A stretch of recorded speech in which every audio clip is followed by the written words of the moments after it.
Like, I remember when I was younger coming home from a game, and I think there was a comment about me being brown, and just being in the shower trying to almost wash my skin colour off and coming out of that and just still looking at my arm in disbelief, like, what, I'm brown? No, I'm not brown.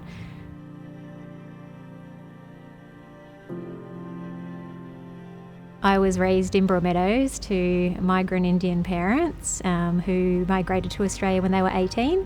This basketball stadium here was basically where I was raised. Mum was refereeing and doing some cleaning. My dad was involved on the executive and also as a coach. And so it wasn't unusual for me to be here from 6 p.m. on a Friday till midnight, shooting in the dark and running on the courts in between timeouts.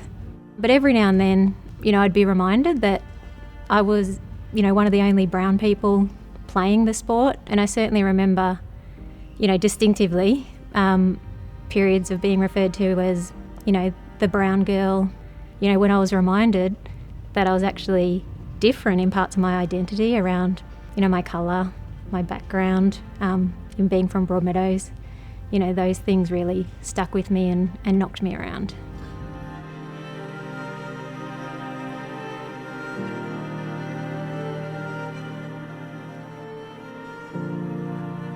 I was selected to a representative camp, and on the lunch break the coach had left a sheet of paper on the score bench, and so all us girls ran over to see what the notes were about us, and I walked over and I just saw Sharin, short brown skin. And from that moment on, as I progressed into representative levels of basketball, my nickname became Mouse because I was so quiet and so shy.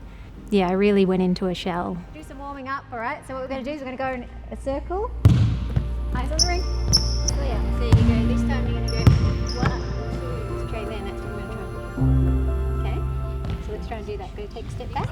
2 years ago when I came back to Broadmeadows, I noticed that, there were hardly any families living within a kilometre of this stadium actually playing.